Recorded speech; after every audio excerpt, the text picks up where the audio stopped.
Assalamualaikum warahmatullahi wabarakatuh.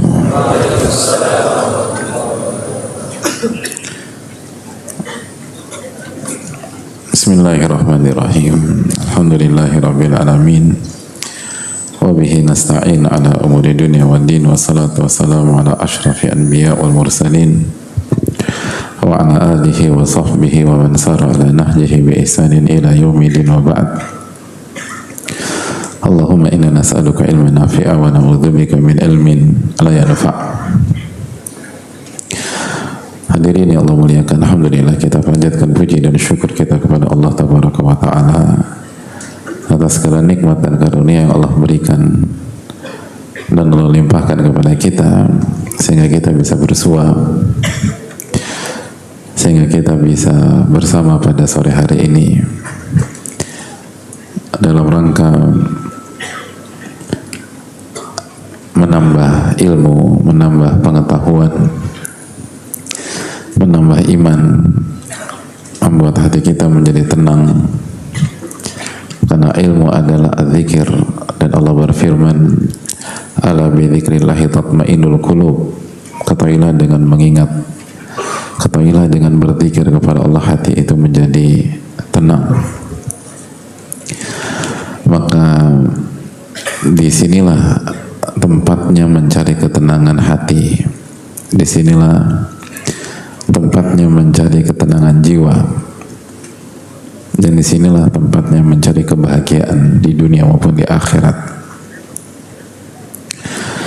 Namun sebagaimana yang dijelaskan oleh para ulama bahwa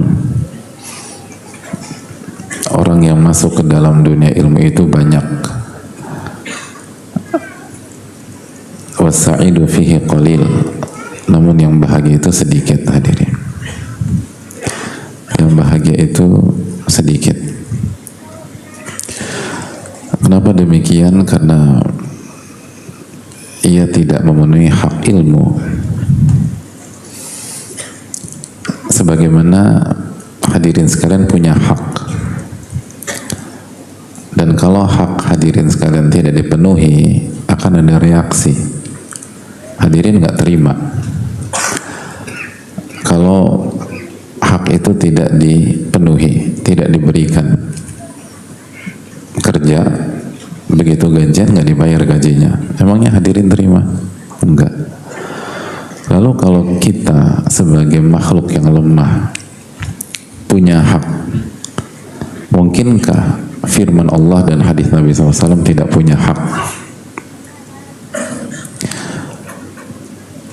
Kalau kita berpikir demikian, maka kita punya masalah dengan akal sehat, kita punya masalah dengan critical thinking, karena paradigma berpikir yang benar, kalau kita saja punya hak, maka Al-Quranul Karim punya hak apa tidak?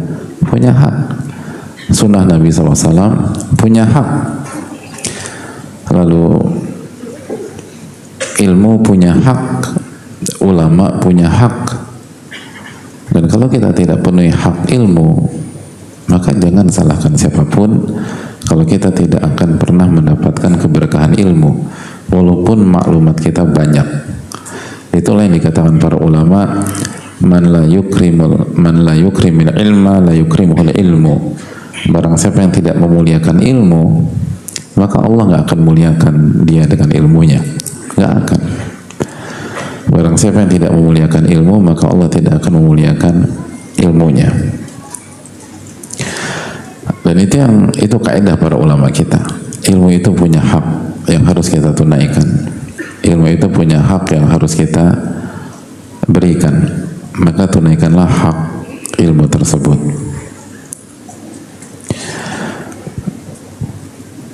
Maka ini PR bagi kita semua, dan hak ilmu dijelaskan oleh para ulama dalam pembahasan adabul ilm.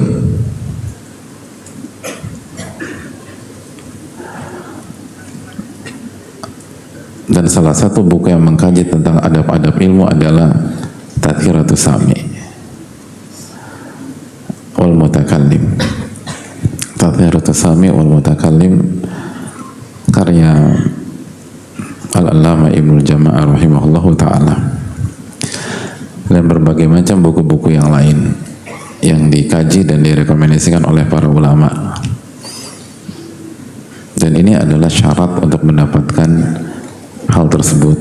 Makanya Yusuf bin Husain mengatakan bil adabi yufhamul ilmu, hanya dengan adab ilmu bisa dipahami secara utuh. Hanya dengan adab ilmu bisa dipahami secara utuh, dan hadirin Allah muliakan,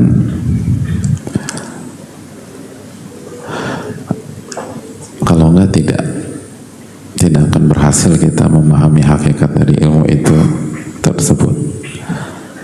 Dan ini adalah nasihat dari nama-nama besar yang belajar sebelum kita lahir. Nama-nama besar yang kualitasnya jauh di atas kita dan guru-guru kita. Nama-nama besar yang sudah merasakan asam garam kehidupan dan sudah menyelami samudra ilmu. Dan mereka mengatakan bil adabi yufhamul ilmu, hanya dengan adab ilmu itu dapat dipahami. Ini yang bisa disampaikan sebagai muqaddimah, dan hendaknya kita memahami hal ini. Dan hadirin Allah muliakan,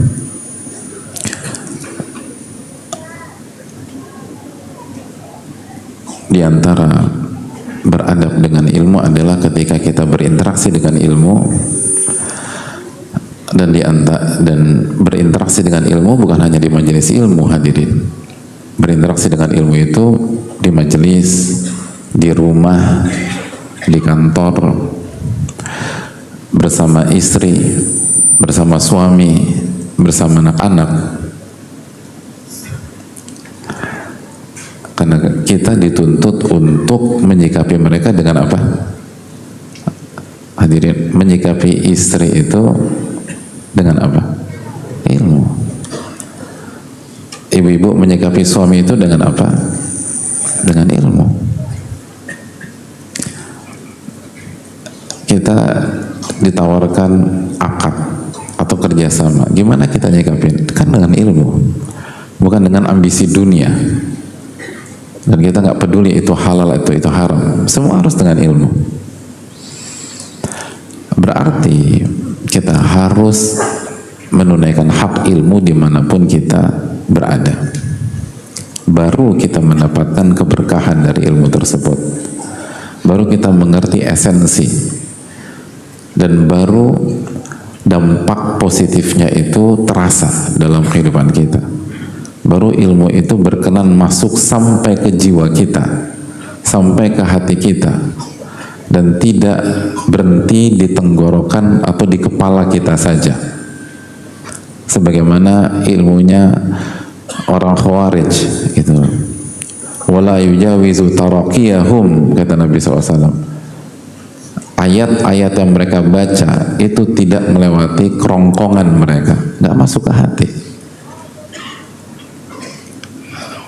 Nabi SAW mengatakan yaqra'unal Qur'an, mereka membaca Al-Quran, tapi ayat-ayat yang mereka baca itu nggak masuk ke dalam hati mereka. Maka hadirin Allah muliakan, disinilah pentingnya. Dan di antara adab-adab ilmu tersebut, kita harus terus membersihkan hati dan jiwa kita. Kita harus terus membersihkan hati dan jiwa kita dari virus-virus hati. Dan di antara virus-virus hati itu dijelaskan oleh beliau rahimahullahu ta'ala, dan sudah kita bahas sebagian, dan kita akan melanjutkan pembahasan kita tersebut.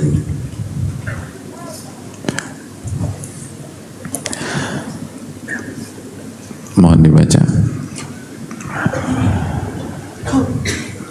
Assalamualaikum. Bismillahirrahmanirrahim. Alhamdulillahi Rabbil Alamin. Thumma assalatu wassalamu ala nabiyyina Muhammadin wa ala alihi wa ashabihi ajma'in. Allahumma ighfir lana wa li ustadina wa li walidayhi wa li masyayikhihi wa lil muslimina ajma'in.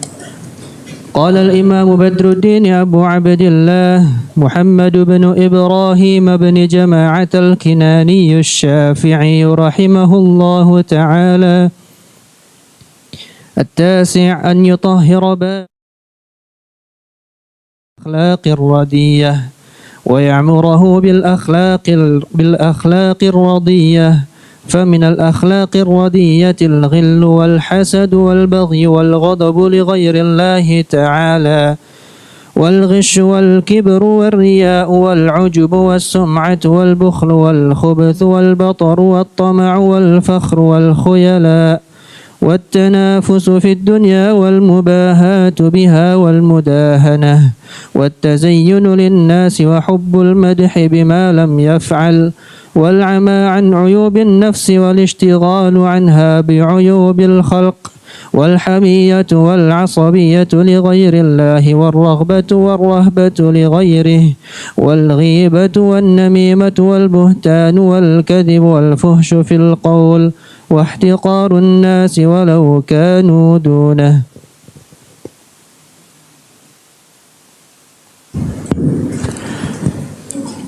Bismillah, alhamdulillah, wassalatu wassalamu ala rasulillah wa ala alihi wa sahbihi ajma'in. Hadirin Allah muliakan,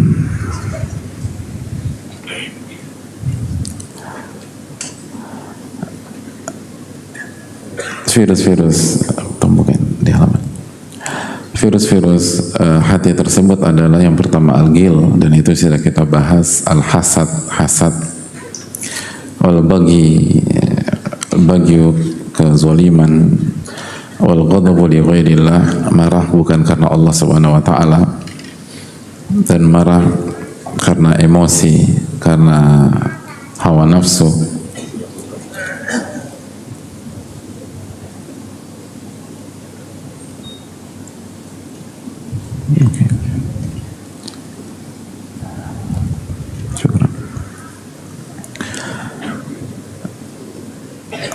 Lalu al-gish, kecurangan, wal-kibar, kesombongan, riya, beramal, memperlihatkan amalan untuk dipuji oleh orang, al-ujub, terpukau dengan diri sendiri dan merasa ini karena prestasi kita, dan lupa pada taufik dan pertolongan Allah Subhanahu wa taala, wasum'ah, memperdengarkan amalan agar dipuji oleh orang, wal bukhl, dan pelit. Penuntut ilmu tidak boleh pelit, wal khubath, dan keji, batar, at-tama', ketamakan, kufur nikmat lalu ketamakan, tamak terhadap dunia, wal fakhar, dan berbangga-bangga terhadap dunia, wal khuyala, dan kesombongan, at-tanafus fid dunya, berlomba-lomba mendapatkan dunia sebagai tujuan, wal mubahatu biha, dan berbangga-bangga dengan dunia, wal mudahanah, mengorbankan akhirat untuk dunia, at-tazayyunu linnas, dan berhias untuk manusia, wal hubbul madha bima lam yaf'al, dan suka dipuji Padahal itu bukan karyanya, bukan prestasinya, dan dia tidak pernah melakukan hal tersebut. Wal ama an uyubin nafs wal ishtighalu anha bi'ubil khalq, dan buta terhadap aib pribadi serta sibuk ngurusin aib orang. Buta terhadap aib pribadi dan sibuk ngurusin aib orang. Wal hamiyah wal asabiyah li ghairillah, dan fanatisme kepada selain Allah Subhanahu wa taala. Dan di sebagian di buku terjemahan ada tambahan merendahkan orang ya. Semua buku terjemahan seperti itu.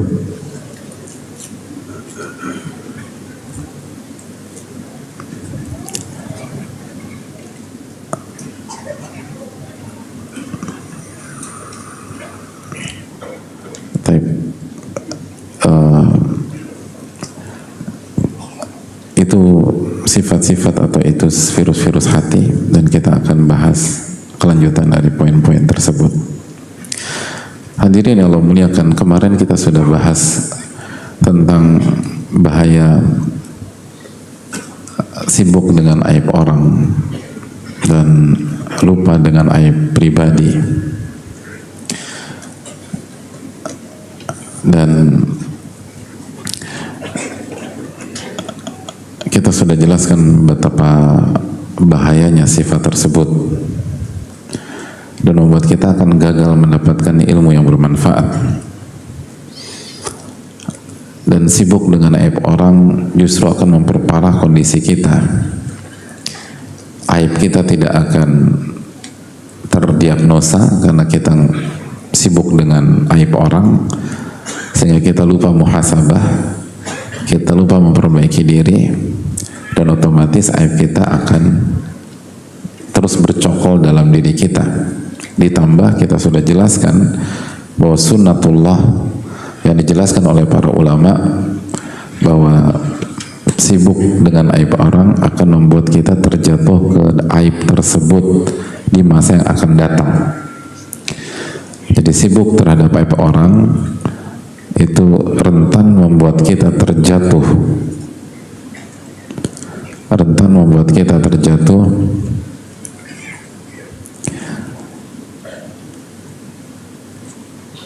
di aib yang sama. Dan sudah kita katakan, mungkin kita bersih pada hari ini sehingga kita enak komentarin orang. Mungkin itu tidak pernah terpikirkan mengenai dan menimpa diri kita, sehingga kita asik nyinyirin orang, tapi kita tidak pernah tahu bagaimana kadar iman kita bulan depan. Kita nggak pernah tahu bagaimana kadar ketakwaan kita tahun depan. Hadirin, banyak pertanyaan sampai ke hadapan guru-guru kita. Banyak orang-orang yang berhijrah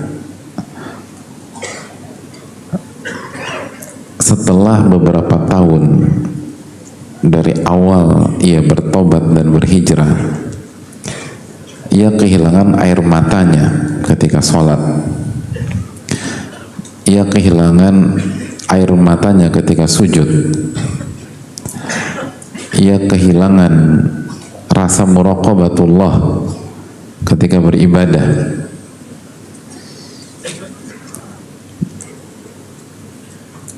Dan simpel aja, bukankah itu berarti penurunan?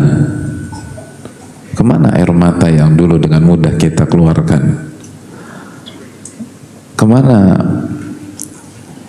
getaran hati yang waktu di awal-awal kita hijrah dulu kita dapatkan setiap hari? Kemana rasa haru terhadap pertolongan Allah Subhanahu wa taala? Kemana sifat orang-orang beriman yang Allah katakan dalam surat Al-Anfal, innamal mu'minuna alladzina idza dzukirallahu wajilat qulubuhum wa idza tuliyat alaihim ayatuhu zadatuhum imana wa ala rabbihim yatawakkalun. Innamal mu'minun, sesungguhnya orang-orang beriman, idza dzukirallahu wajilat qulubuhum, apabila disebutkan nama-nama Allah Subhanahu wa taala, jika diingatkan tentang Allah Subhanahu wa taala, wajilat qulubuhum, hati mereka bergetar. Wa idza tuliyat alaihim ayatuhu zadatuhum imana, dan apabila ayat Allah dibacakan maka iman mereka bertambah. Ada banyak di antara kita di hari-hari pertama ia bertobat, ayat itu benar-benar ia rasakan dan rasanya nikmatnya luar biasa.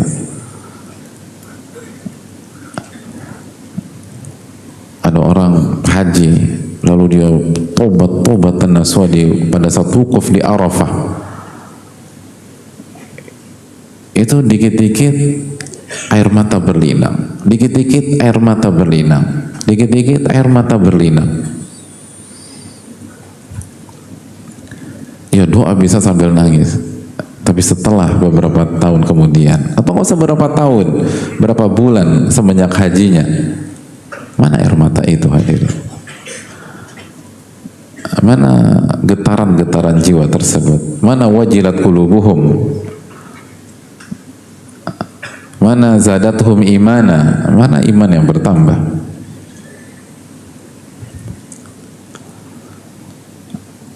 Setelah ia benar-benar bertobat dan minta ampun kepada Allah pada saat wukuf, lalu dia sholat maghrib dan isya di Muzdalifah, itu bisa nangis hadirin. Lalu kemana kualitas itu pada hari ini? Dulu awal-awal tuh semangat ngaji, terus benar-benar tersentuh gitu. Nyata tuh bisa sambil meneteskan air mata. Aina dumu hari ini? Mana air mata hari ini? Artinya kita buktikan bahwa kondisi iman kita itu berbeda dengan pada saat awal-awal kita bertobat kepada Allah Subhanahu wa taala. Lalu kok Anda berani-berani ngurusin aib orang sekarang? Sedangkan kaidah mengatakan barang siapa yang nyinyir kepada seseorang karena dosa-dosanya, maka kemungkinan besar dia tidak akan wafat kecuali dia mengerjakan dosa yang sama. Na'udzubillah, na'udzubillah. Jadi hadirin Allah muliakan, perjalanan masih berlangsung, kita belum sampai garis finish. Kalau bahasa hadirin sekarang, the jury is still out, belum ada garis finish, belum selesai, semua masih bisa terjadi. Kita masih bisa jatuh di tikungan terakhir, atau kita masih bisa jatuh di tikungan kedua dari terakhir, kita bisa jatuh di tikungan ketiga dari terakhir. Bahkan sebagian kita kalau dalam catatan Lauhil Mahfudz itu belum melewati sepertiga dari usia yang disediakan oleh Allah Subhanahu wa taala. Artinya masih panjang. Bukankah seyogianya dia lebih fokus kepada aib-aib dirinya daripada urusin A, urusin B, urusin C, urusin D, urusin E?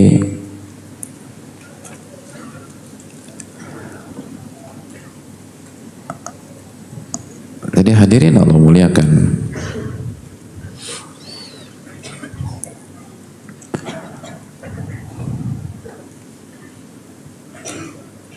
fokuslah pada kesalahan kita.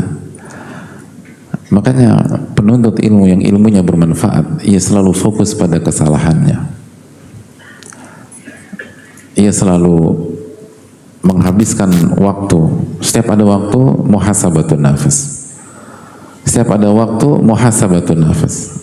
Muhasabatu mengevaluasi diri, introspeksi diri.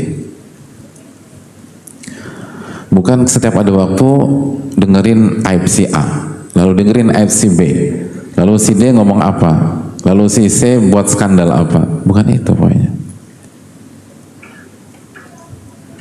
Tapi setiap ada waktu hadirin Allah muliakan, dia akan berusaha muhasabatun nafas. Dia selalu berusaha mengevaluasi diri. Dan dia tidak biarkan waktu terbuang tanpa mengintrospeksi dirinya. Dan itulah ciri-ciri orang yang punya ilmu yang bermanfaat, sebagaimana yang dijelaskan oleh para ulama. Dan ini kebalikan dari virus yang sedang kita bahas.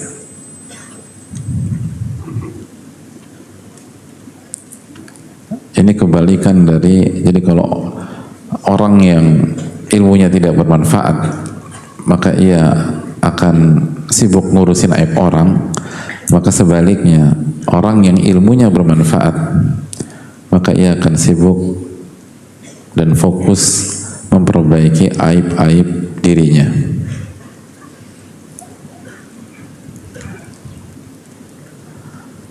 Dan itu yang dilakukan oleh para ulama.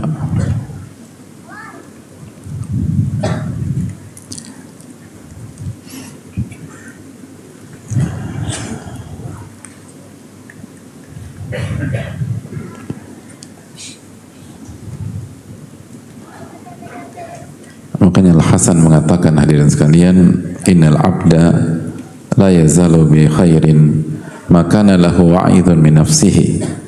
Seseorang hamba senantiasa berada dalam kebaikan selama dari dalam dirinya itu ada pengingat, ada pengingat, ada pengingat. Jadi dia punya wake up call di dalam dirinya sendiri. Dia punya jam beker di dalam dirinya sendiri. Wa kanatil muhasabatu min himmatihi. Dan evaluasi diri itu senantiasa menjadi prioritasnya.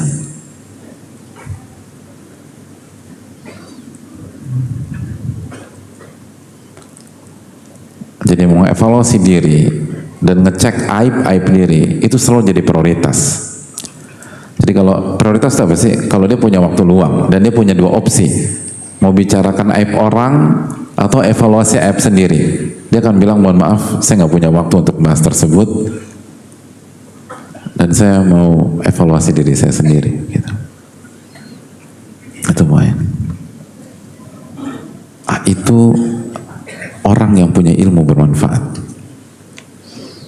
Makanya Maimun bin Mihran rahimahullah mengatakan, la yakunul abdu taqiyya hatta yakuna li nafsihi ashadda muhasabatan minasyariki li syarikihi.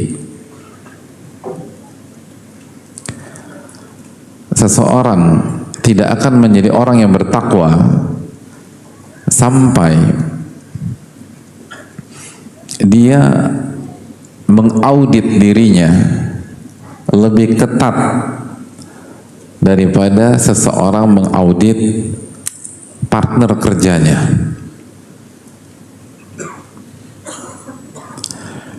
Oleh karena itu para ulama kita mengatakan, an-nafsu kasyarikil khawan in lam tuhasibhu dhahaba bimalik.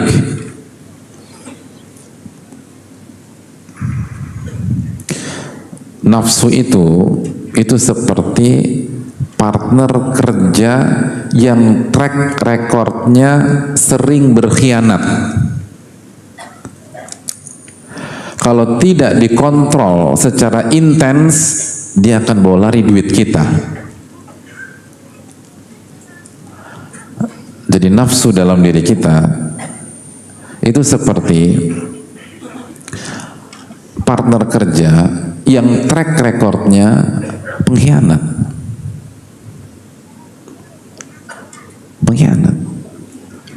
Kita punya peran kerja dan kita tahu dia pernah berkhianat sama A, pernah berkhianat sama B, pernah berkhianat sama C, berkhianat sama B. Terus sekarang kita kerja bareng atau kita invest sama dia, dan gimana caranya kita ketemu sama dia lah gitu. Dan dia megang duit kita. Dan track recordnya udah makan duit orang banyak. Nah, kata para ulama, kontrol dan evaluasi diri Anda sebagaimana Anda mengontrol orang tersebut.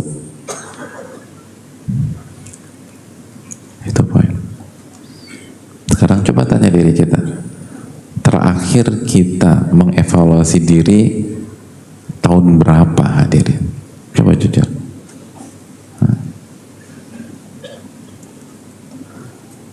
Siapa di antara kita yang terakhir mengevaluasi diri tadi malam? Lalu kesempatan berikut sebelumnya 2 hari malam yang lalu. Coba yang rutin evaluasi diri setiap malam siapa, angkat tangan? Masya Allah.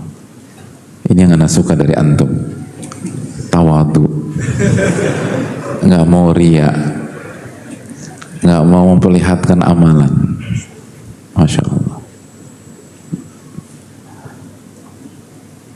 Terus dipertahankan ketawaduan itu hadirin. Tapi coba kita renungkan, siapa di antara kita mengaudit aibnya itu seperti itu?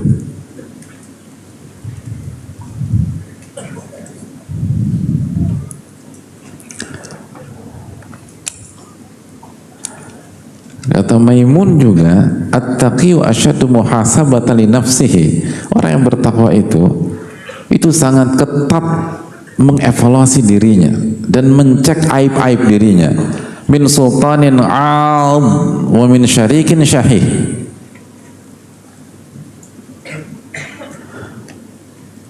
Dia lebih ketat dibanding penguasa yang benar-benar saklek, strict, atau orang yang sangat pelit ketika berinvestasi atau ketika partneran sama orang.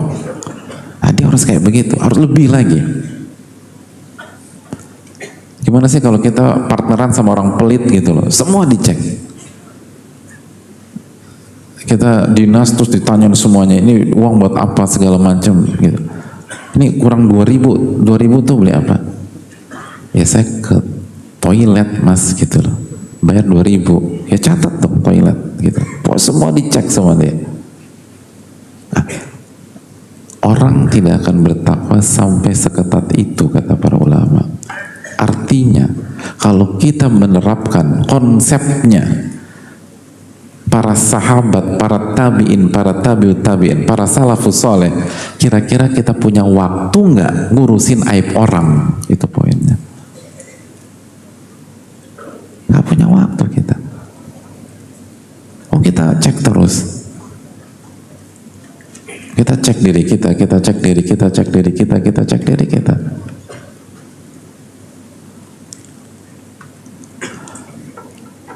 Tapi itulah kita hadirin, kecuali yang dirahmati oleh Allah. Kita suka lupa dan sering lupa, dan akhirnya itu yang menyebabkan kita tidak bermanfaat ilmunya. Makanya sebagian para ulama mengatakan, coba muhasabah diri setiap hari. Kata Ibnu Qayyim rahimahullah dalam Madarij, cek apa kewajiban atau apa tugas kita dari Allah yang sudah kita tunaikan, dan apa tugas kita dari Allah yang belum kita tunaikan hari ini. Apa ya? Kita dapat do's and don'ts dari Allah. Kita diberikan tugas oleh Allah SWT. Hari ini yang sudah selesai berapa, dan yang masih jadi PR berapa, dan PR-nya udah berapa persen, dan kapan selesainya gitu. Terus kita evaluasi, hari ini sholat subuh khusyuk apa enggak gitu. Zuhur tadi gimana kualitasnya, asar seperti apa, maghrib seperti apa, isya seperti apa. Tadi sholat qobliyah subuh apa enggak, terus qobliyah sama ba'diyah zuhur bagaimana, kalau mungkin ada kendala qobliyah zuhur diqadha apa enggak, lalu terus nanti ba'diyah maghrib seperti apa, lalu ba'diyah isya seperti apa. Terus muhasabah.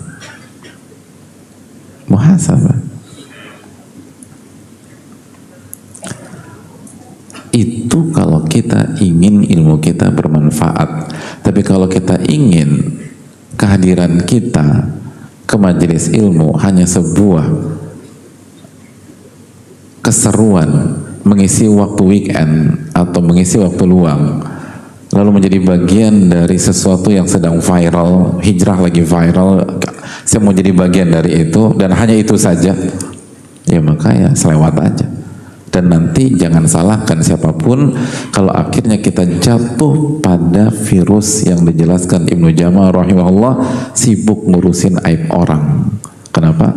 Karena kita lupa dalam mengevaluasi aib-aib kita sendiri.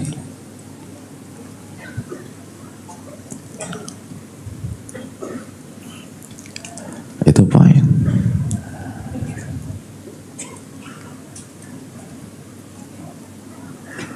Makanya hadirin Allah muliakan, perlu kita camkan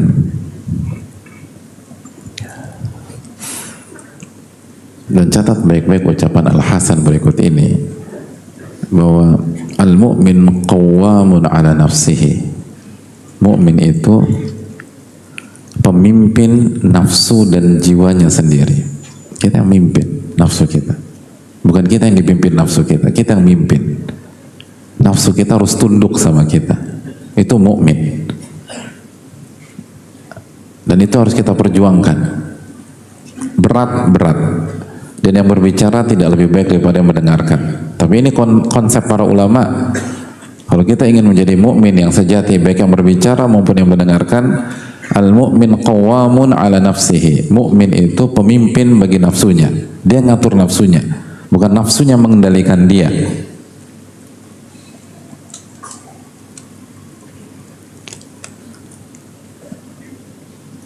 Dan mengendalikan nafsu itu harus, atau salah satu syaratnya muhasabah.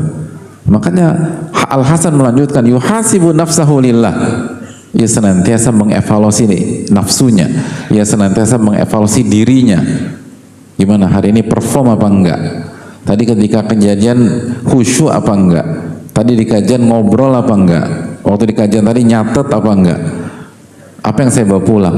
Apa bekal untuk menghadapi kehidupan sepekan ke depan misalnya? Apa ilmu yang kita bisa ambil dari kajian? Yuhasibu nafsahu lillah. Dan itu dilakukan semata-mata untuk Allah, bukan untuk A, bukan untuk B, bukan untuk C, bukan keren-kerenan, bukan biar dipuji. Hanya dilakukan untuk Allah tabaraka wa ta'ala. Al-mu'min qawwamun ala nafsi, yuhasibu nafsahu lillah. Dia muhasabah, dia evaluasi dirinya semata-mata untuk Allah subhanahu wa ta'ala. Dan catat kaidah berikut ini, wa inna ma khaffal hisabu yawmal qiyamah ala qaumin hasabu anfusahum fid dunya. Dan camkan kaidah ini, sesungguhnya hisab di hari kiamat diringankan bagi orang yang saklek dalam mengevaluasi dirinya di dunia. Jadi hisab di hari kiamat akan diringankan oleh Allah bagi siapa? Bagi orang yang pada saat hidup di dunia benar-benar strict, saklek dan ketat dalam mengevaluasi diri, nafsu dan aib-aibnya, dan gak sibuk dengan aib orang lain.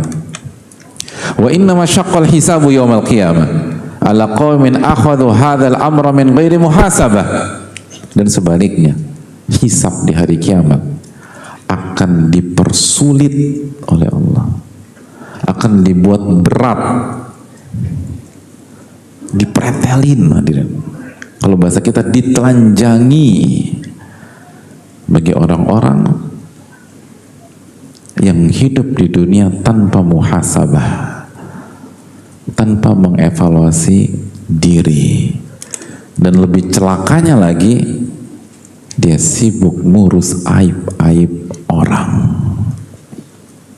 Jadi orang yang sibuk dengan aib-aib temannya, saudaranya, segala macam, kalau dia nggak tobat, itu calon-calon orang yang di hari kiamat hisabnya akan diperberat oleh Allah tabaraka wa ta'ala. Dan Nabi SAW bersabda, manukishal hisabu udzib. Barang siapa yang dihisab, diaudit, diinterogasi oleh Allah, dia akan tersiksa. Na'udzubillah. Itu poin.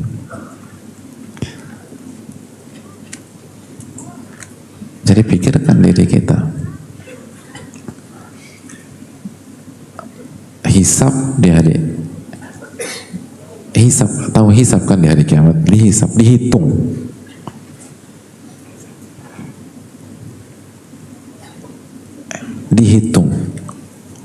Jadi perbuatan kita dihitung dengan ketat di hari kiamat.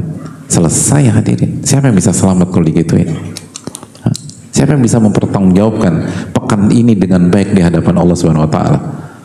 Coba tanya diri kita, kalau pekan inilah performa kita pekan ini disidang sama Allah, siapa yang selamat di antara kita?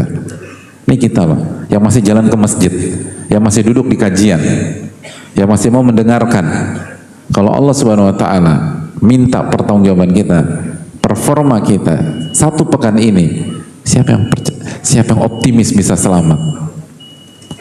Ketika Allah tanya jam demi jam, menit demi menit, detik demi detik, selesai. Maka kalau kita ingin hisab kita pada hari kiamat dimudahkan, diringankan, maka ketatlah dalam muhasabah, dalam introspeksi, dalam evaluasi diri pada saat kita di dunia. Dan itu konsekuensinya kita tersibukkan dari membahas aib-aib orang. Sebagaimana dalam bahasa yang lain, ketika kita fokus sibuk ngebahas aib-aib orang, ngomentarin aib-aib orang, di saat itu juga kita lemah dalam mengevaluasi aib-aib diri. Karena waktu kita hanya 7 kali 24 jam sepekan. Dan kita harus milih. Nggak bisa kita ambil dua-duanya. Kalau kita memilih mengevaluasi diri kita, maka kita tidak sibuk dengan aib orang. Tapi sebaliknya, kalau kita sibuk dengan aib orang, maka itu menunjukkan kita lemah dalam memperbaiki aib-aib diri sendiri. Kita akan lanjutkan ba'da salat maghrib berjamaah. Wassalamualaikum warahmatullahi wabarakatuh. Syukran.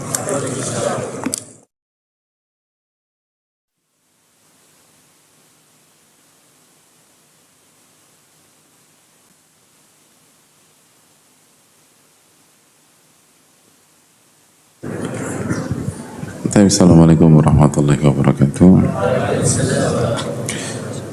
Bismillahirrahmanirrahim. Alhamdulillahirabbil alamin. Wa bihi nasta'in ala umuri dunya wad din, wassalatu wassalamu ala asyrafil anbiya wal mursalin wa ala alihi wa sahbihi ajma'in, wa ba'd. Hadirin Allah muliakan, ada yang sudah hafal doa itu? Kalau ngelihat, coba antum langsung berdiri, nggak usah loncat, berdiri aja.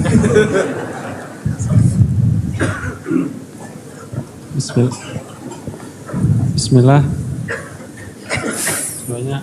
Alhamdulillahilladzi afani mimma btalaka bihi. Alhamdulillah. Alhamdulillahilladzi mimma btalaka bihi. Sabar, tarik nafas. Tawakal sama Allah. Terus coba. Alhamdulillahilladzi mimma btalaka bihi. Afani. Alhamdulillahilladzi. Antum melihat satu masjid, perhatikan antum.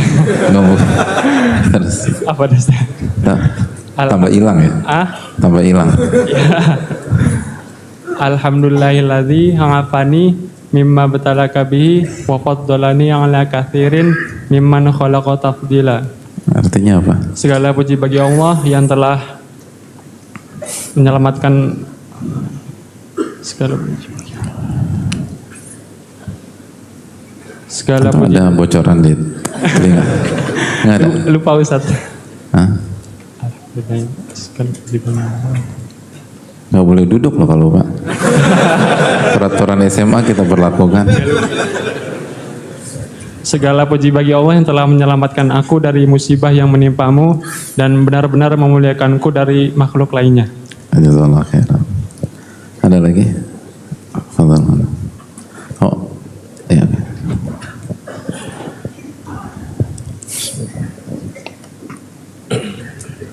Berdiri dong, kalau beliau berdiri antum juga berdiri.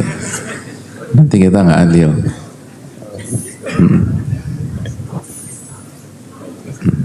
Ada belakang. Enggak. Ada saya aja, ada saya.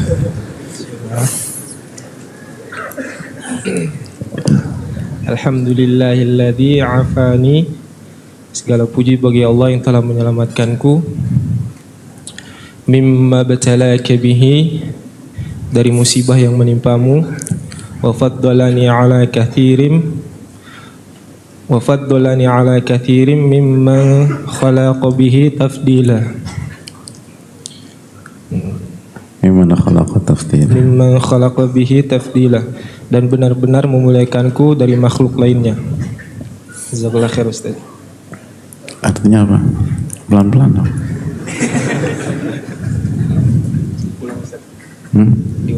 Diulang. Artinya segala puji bagi Allah yang telah menyelamatkan aku dari musibah yang menimpamu dan benar-benar memuliakanku dari makhluk lainnya. Wafaddalani ala kathirin mimman khalaqa bihi tafdila. Mimman khalaqa tafdila. Wafaddalani ala kathirin mimman khalaqa tafdila. Akhwat ada? Nggak ada? Ada Ustaz. Coba.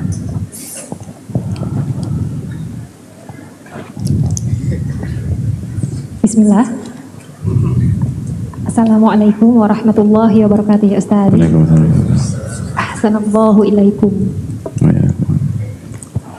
Alhamdulillahilladzi afani mimma bertalaka bih wa faddalani ala katsirin mimman khalaqa tafdila. Alhamdulillah, segala puji bagi Allah alladzi afani mimma bertalaka bih, yang telah menyelamatkanku dari musibah yang telah menimpamu.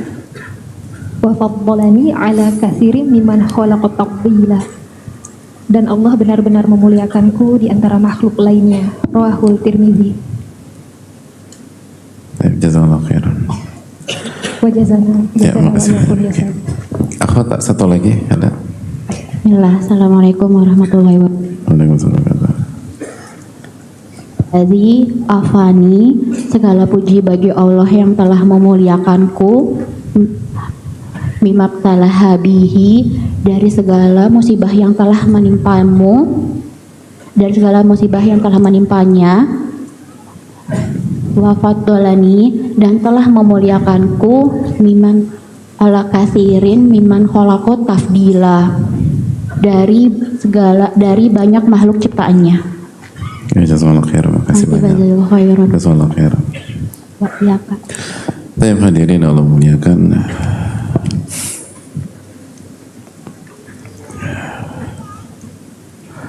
Kembali kita lanjutkan bahwa orang-orang yang bertakwa punya karakter muhasabah.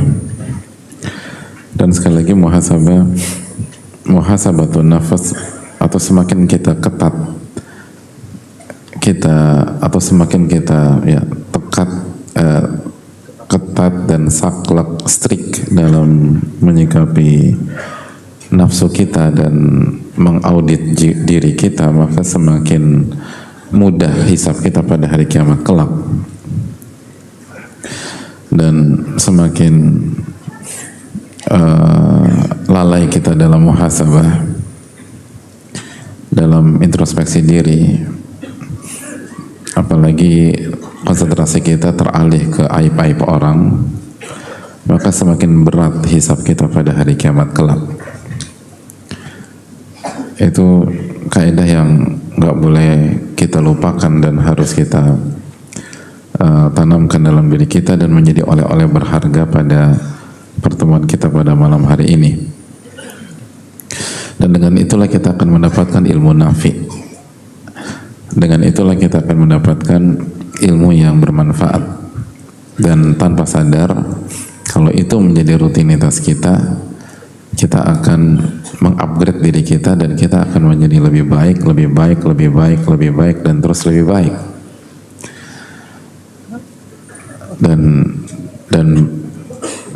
Dan inilah konsep kita sebenarnya yang kita lupakan, tapi diterapkan oleh banyak pihak, khususnya dalam masalah-masalah dunia. Makanya dalam dunia kerjaan atau dunia teamwork kan ada istilah exit briefing. Apa sih isinya exit briefing hadirin? Ya muhasabah. Setelah selesai kerjaan lalu dievaluasi, harusnya begini, harusnya begini, harusnya begini. Itu konsep kita gitu. Tapi kita lupa menerapkan itu. Lalu dipakai sama pihak lain, lalu digunakan istilah modern, dan akhirnya kita ikutin, dan kita ikuti pun sebatas kerjaan gitu loh, bukan secara utuh kita ikuti. Termasuk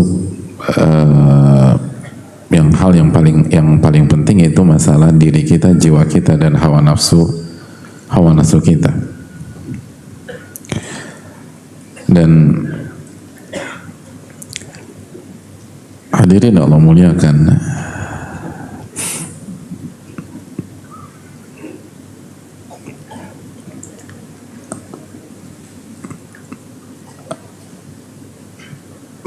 kita harus ekstra perhatian dalam masalah ini. Dan Umar mengatakan, hasibu anfusakum qabla an tuhasabu. Evaluasilah diri kalian sebelum kalian dievaluasi oleh Allah Subhanahu wa taala pada hari kiamat. Dan dalam riwayat yang lain beliau radhiyallahu taala anhu mengatakan, hasib nafsaka fir raha qabla hisabi syiddah. Evaluasi diri Anda di saat Anda sedang nyaman hidup di dunia sebelum Anda dihisab di hari yang sangat menegangkan pada hari kiamat kelak.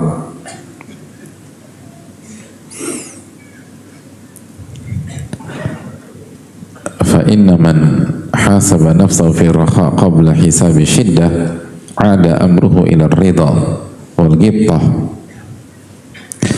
Barang siapa yang punya pola mengevaluasi dirinya di dunia ketika lagi lapang, maka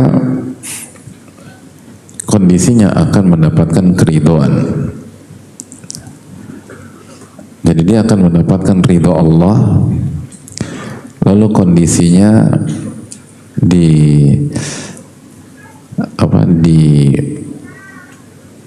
diidolakan oleh manusia-manusia yang lain, diinginkan oleh manusia-manusia. Artinya teman-temannya tuh pengen seperti dia gitu. Saya tuh pengen banget seperti orang ini. Saya punya sahabat, saya tuh pengen bisa seperti dia, pengen berada di level dia, pengen berada di kualitas dia. Kenapa? Karena dia senantiasa muhasabah, senantiasa fokus pada aib-aibnya. Maka Umar mengatakan radhiyallahu ta'ala an bahwa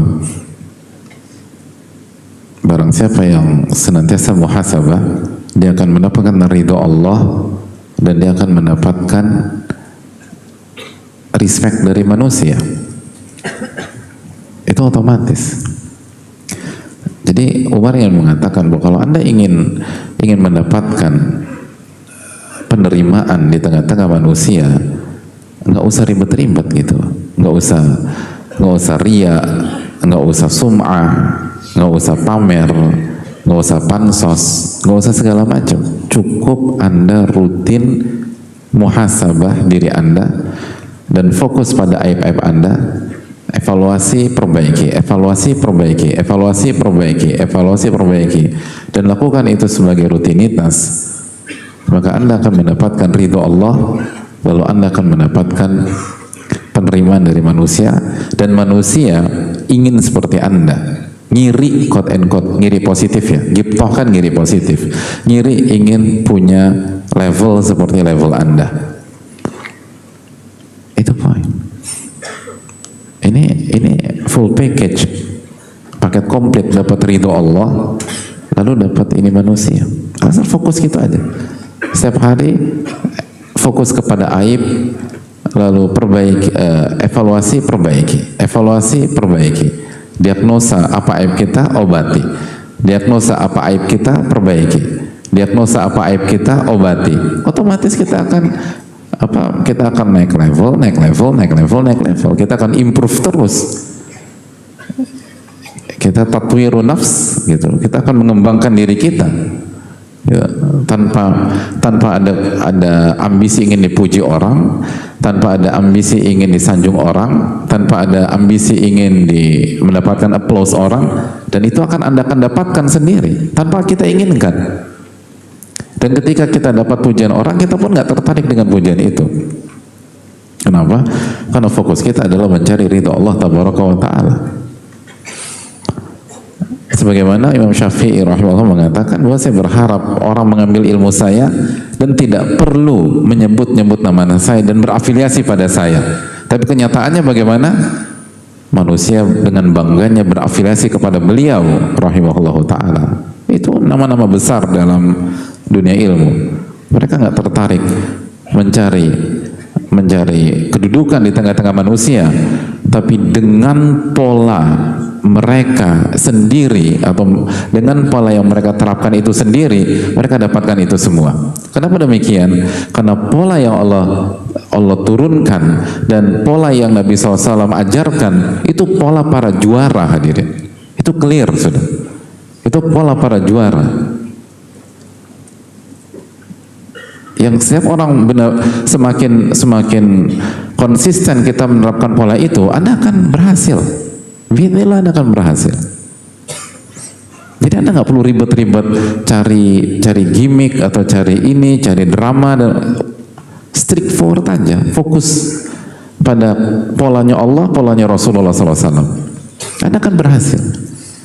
Salah satunya ini, setiap hari muhasabah, setiap hari fokus pada aib. Anda nggak usah ngurusin aib orang, fokus pada aib sendiri. Lalu diagnosa aib kita, lalu cari tahu gimana cara pengobatannya, lalu jalani pengobatannya. Sabar.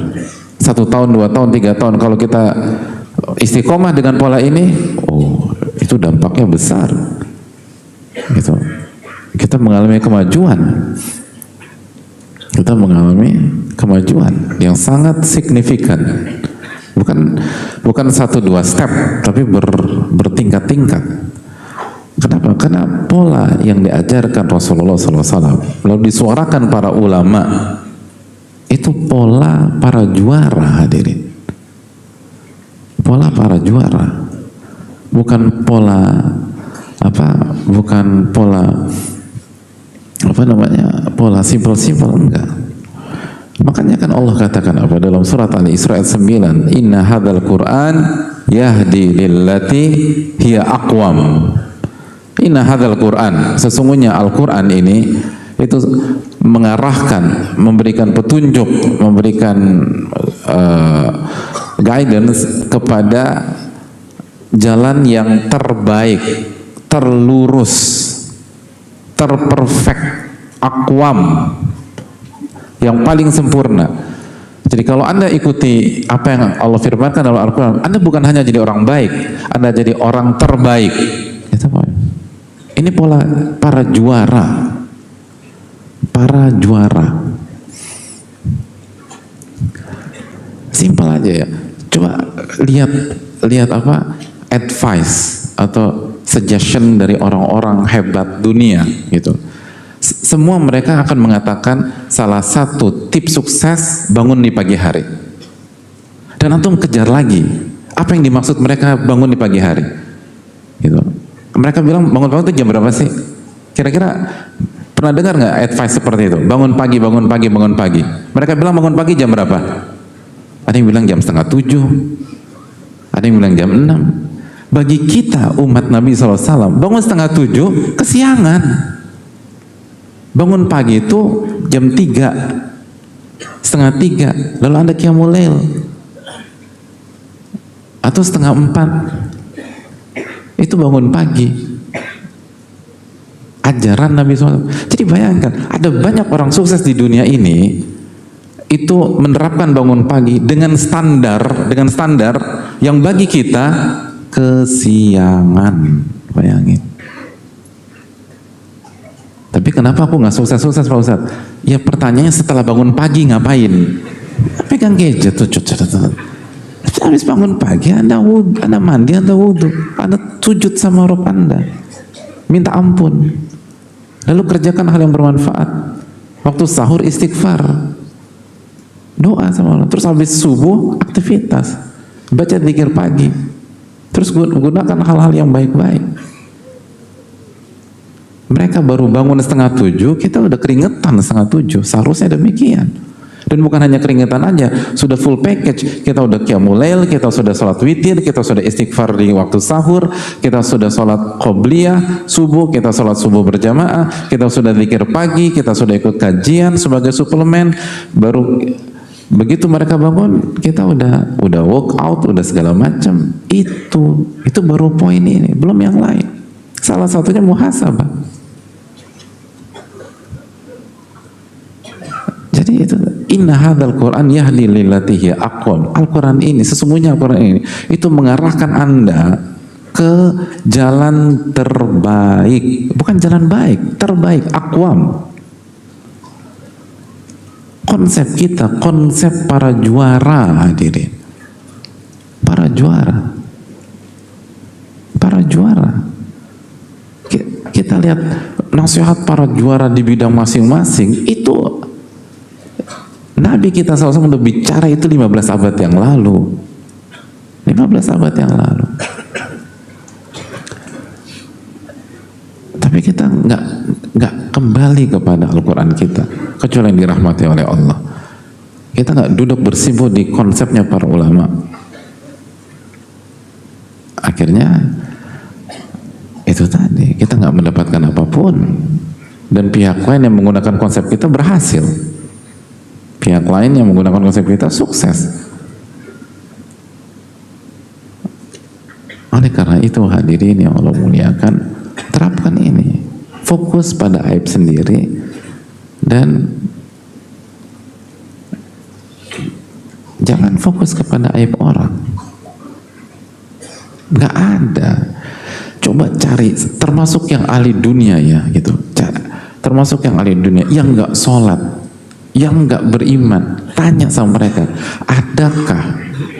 adakah orang yang fokus pada aib orang sukses gitu?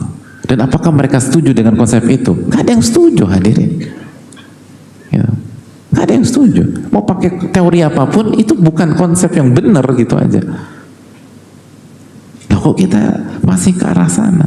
Masih sibukin A, sibukin B. Oh itu jelas-jelas. Jangankan pakai levelnya orang-orang beriman, jangankan pakai standarnya Al-Quran, pakai standar ahli dunia saja itu nggak masuk gitu. Emang pernah ada misalnya hadirin ikut seminar yang bicara CEO A, CEO B, atau ikut inilah, ikut segala macam yang bicara orang-orang hebat, mereka bilang kalau lo mau sukses, kalau anda mau sukses fokus pada aib orang. Ada bilang gitu? Coba angkat tangan, saya kasih hadiah. Semua saya kasih nih, mana yang ada? Siapa yang pernah dengar ada advice seperti itu? Lo mau sukses, fokus pada aib orang.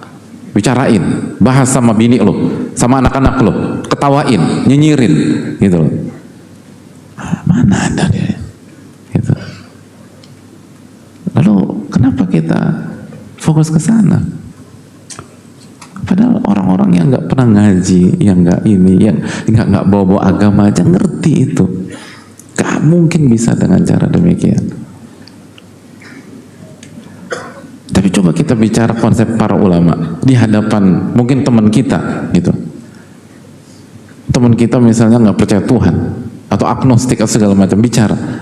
Gue tadi malam atau kemarin gue ikut kajian. Konsepnya kata para ulama gue fokus pada muhasabah, introspeksi gitu. Nafsu itu seperti rekan kerja yang berkhianat. Anda harus audit setiap saat. Kira-kira mereka setuju apa enggak? Hah? Coba tanya sama teman kita yang itu tadi, yang nggak percaya apa? Tanya sama mereka, Anda setuju nggak? Mereka akan bilang setuju. Kalau itu gue setuju tuh, gitu loh. Setuju. Ini konsep-konsep juara hadirin. Bukan konsep kaleng-kaleng. Jadi ini kalau materi kayak gini dikemas secara modern, Anda harus bayar jutaan untuk tahu konsep-konsep kayak begini. Jutaan. jutaan bayar. Dan orang yang ngerti value, ngerti berharganya ilmu, ketika berjutaan terus selesai seminar begitu terus ditanya, mereka akan bilang worth it gitu, worth every penny.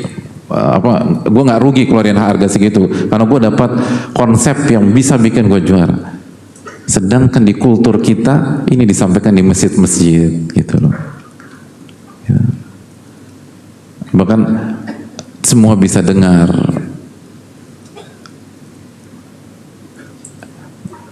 Semua bisa mempelajari. Ini konsep kita. Jadi fokus pada aib sendiri, lalu perbaiki. Fokus pada perbaiki.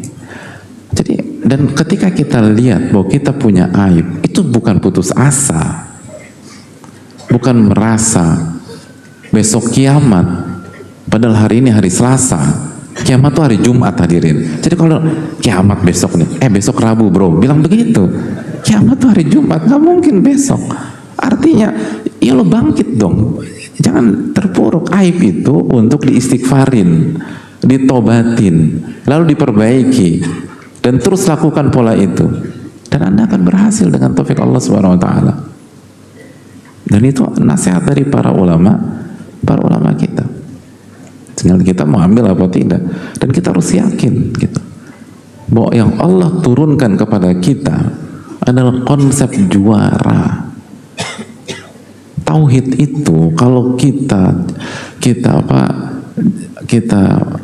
tanamkan, lalu kita terjemahkan dalam kehidupan sehari-hari kita, itu luar biasa. Dan lain-lain. Itu yang mungkin perlu kita camkan. Kita buka sesi tanya jawab. Wassalamualaikum warahmatullahi wabarakatuh.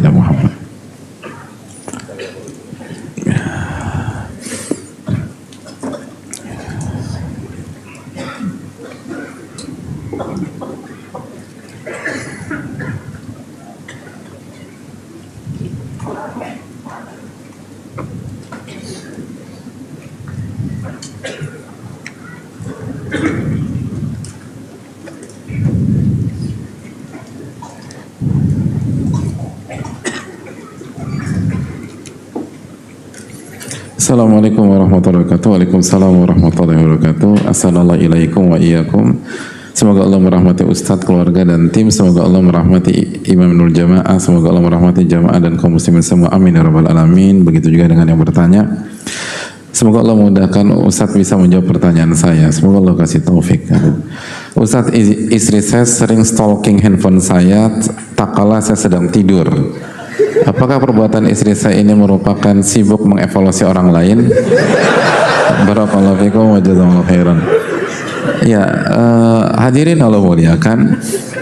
Kayaknya banyak ya. Ini mewakili banyak jamaah ya. Terlihat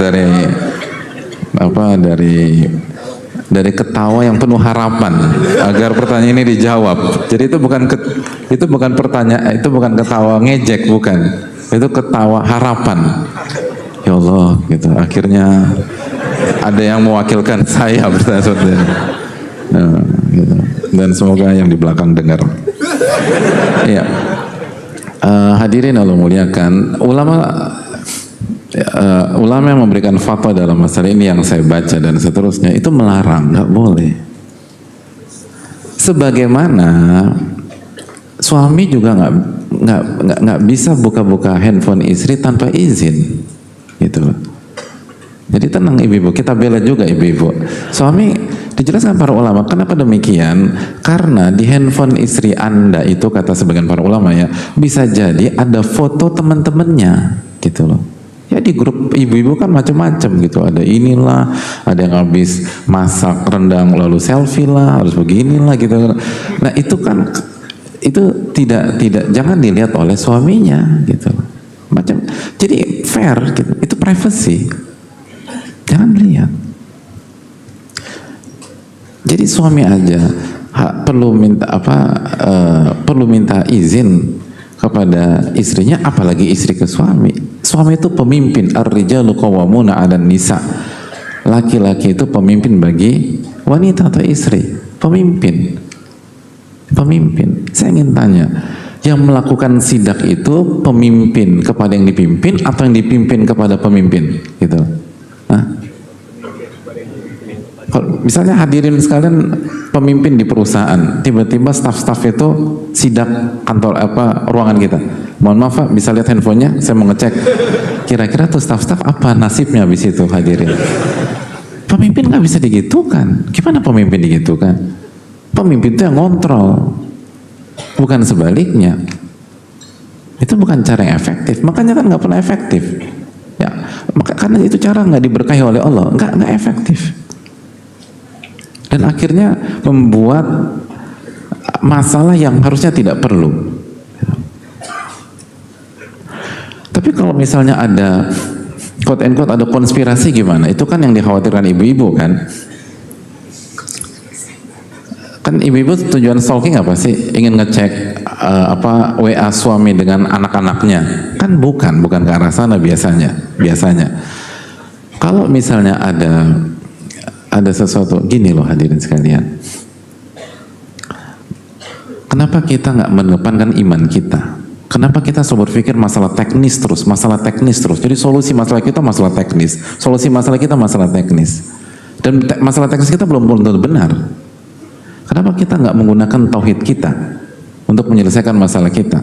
Dan kenapa kita nggak menyelesaikan ketakwaan kita? Kenapa kita nggak menyelesaikan masalah keluarga kita dengan ketakwaan?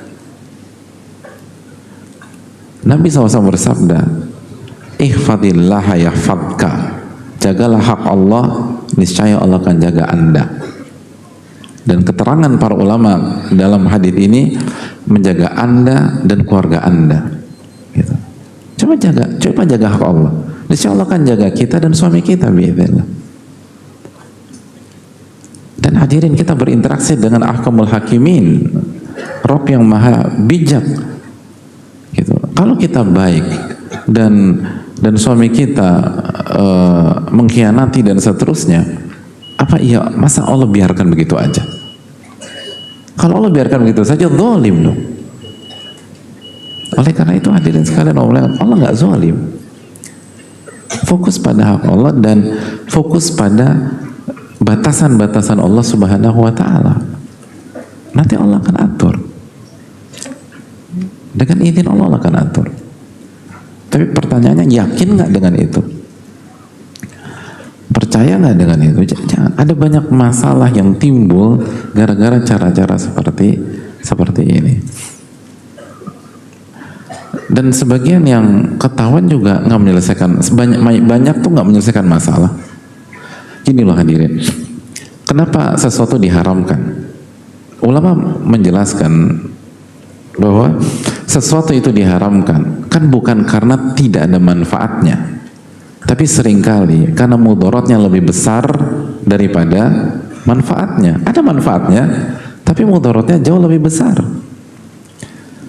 Jadi bisa jadi iya, tapi ini manfaat, iya manfaat. Tapi kalau keterangan para ulama sudah melarang, dan ini juga bertentangan dengan konsep kepemimpinan, karena di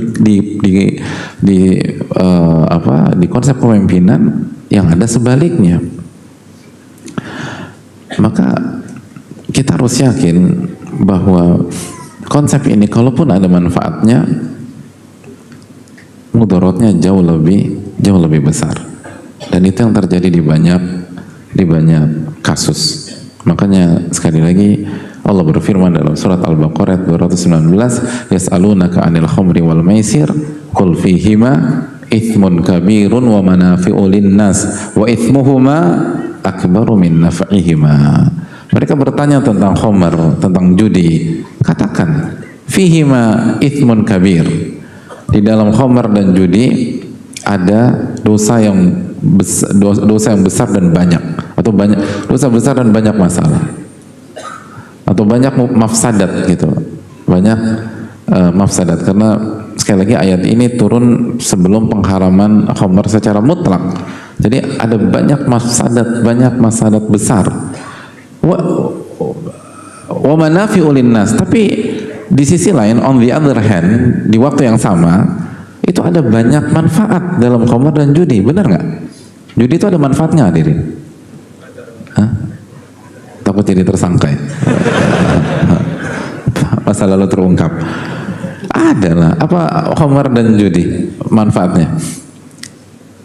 Membuka lapangan kerja, iya nggak? Iya kan? Lalu terjadi transaksi dan perputaran uang, itu manfaat bukan? Manfaat. Jelas. Antum lihat ya bagaimana Allah berfirman ya, gitu loh. Allah tuh ngerti gitu kan, Allah yang menurunkan semuanya. Allah katakan wa manafi'u linnas, ada manfaat benar. Tapi Allah mention, Allah jelaskan wa ithmuhuma akbaru min naf'ihima. Tapi dampak buruknya lebih parah, lebih besar daripada manfaatnya. Jangan. Semua yang diharamkan itu pasti dampak buruknya jauh lebih besar. Jangan gunakan cara-cara seperti itu. Allah Ta'ala alam bisawab, mungkin itu. Dan bangun kepercayaan. Rumah tangga itu dibangun di atas kepercayaan, trust, hadirin. Kalau udah nggak percaya repot gitu. Jangankan rumah tangga yang 24/7, 24/7. Kita hubungan bisnis aja, kalau kita udah nggak percaya sama rekanan kita, mending nggak usah dilanjutin. Capek hadirin, capek. Mending nggak usah dilanjutin. Kalau kita mau bisnis sama orang harus percaya dulu. Kalau bisnis saja harus percaya, apalagi rumah tangga. Bangun kepercayaan, bangun kepercayaan, dan yakin Allah orang yang jaga rumah tangga kita, dan Allah yang akan menjaga diri kita. Dan itu yang terjadi. Makanya Allah jaga Asia dan Allah pisahkan dan seterusnya. Allah Ta'ala misal. Udah habis waktu ya? Masih ada?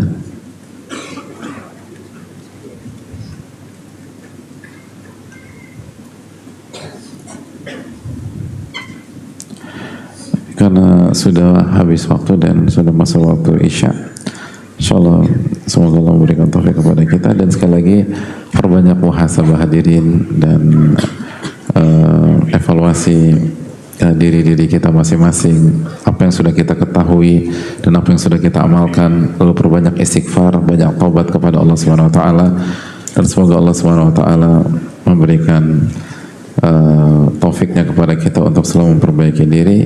Subhanaka wa bihamdika, la ilaha illa anta, astaghfiruka wa atubu ilaik. Assalamualaikum warahmatullahi wabarakatuh.